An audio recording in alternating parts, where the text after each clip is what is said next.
जय श्री राम। विश्व मोहिनी के स्वयंवर में जब नारद जी के साथ उनके कल्याणार्थ उनके साथ छल हुआ तो वहां से वो क्रोधित होकर के चल दिए। तो रास्ते में ही उनसे उनकी मुलाकात भगवान विष्णु से हुई। तो हमारे एक मित्र ने कहा कि भगवान विष्णु नारद जी से रास्ते में क्यों मिले। तो एक चौपाई है कि बीचे ही पंथ मिले दनुजारी संग रमा सोई राजकुमारी। उसका कारण था विश्व मोहिनी के स्वयंवर में भगवान शंकर के गण भी आए हुए थे और नारद जी की ओर देख करके उनके चेहरे को देख करके गण लोग हंस रहे थे और नारद जी समझ नहीं पा रहे थे कि क्यों हंस रहे हैं। ये सब जानते हैं कि उनका जो चेहरा था भगवान ने बंदर का चेहरा बना दिया था। हंसे जा रहे थे। तो गणों ने कहा कि अरे जाइए अपना चेहरा शीशे में देखिए। क्यों? अरे कहें देखिए तो तब हर गण बोले मुस्काई निज मुख मुकुर बिलोकहु जाई अस कहि दो भागे भय भारी बदन दीख मुनि बारी निहारी। अब गए भाग करके, शीशा तो था नहीं, जल मिला तो जल की छाया में उन्होंने अपना चेहरा देखा तो बंदर का चेहरा। अब वो क्रोधित हो गए। अच्छा तुम लोग इसीलिए मेरा मजाक उड़ा रहे हो। होठ फड़फड़ाने लगे एकदम पीड़ित। तो उन्होंने न देखा न समझा। जो शिव के गण थे उन सबको उन्होंने साथ दे दिया कि तुम सारे के सारे लोग निशाचर हो जाओ।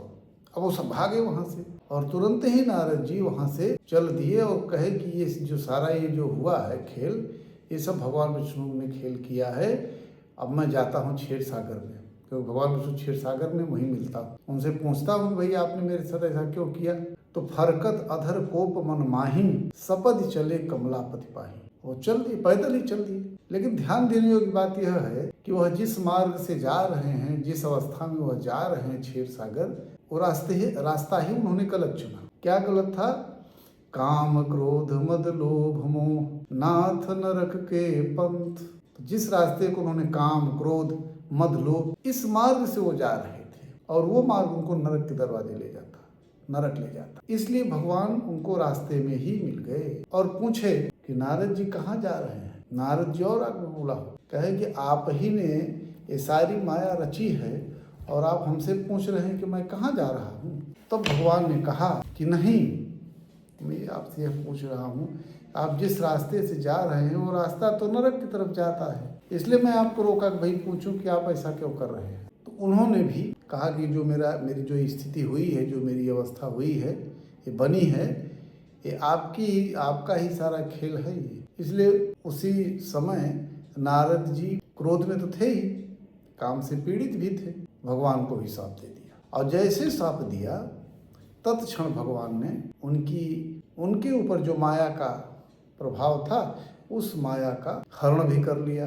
तो जब हरि माया दूर निवारी नहीं तह रमा न राजकुमारी। और जैसे उनका माया का हरण किया वैसे वो जाकर भगवान के चरणों में गिर गए, प्रणाम करने लगे।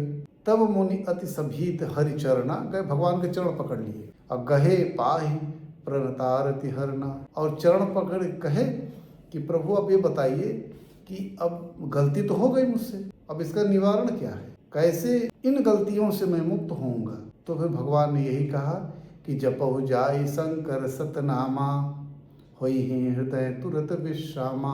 आप जाइए और भगवान शिव को जपिए। नारद की माया दूर होने पर उनका अहंकार और क्रोधादि सब समाप्त हो गया और वहीं भगवान ने उन्हें यथार्थ का बोध भी कराया। जय श्री राम।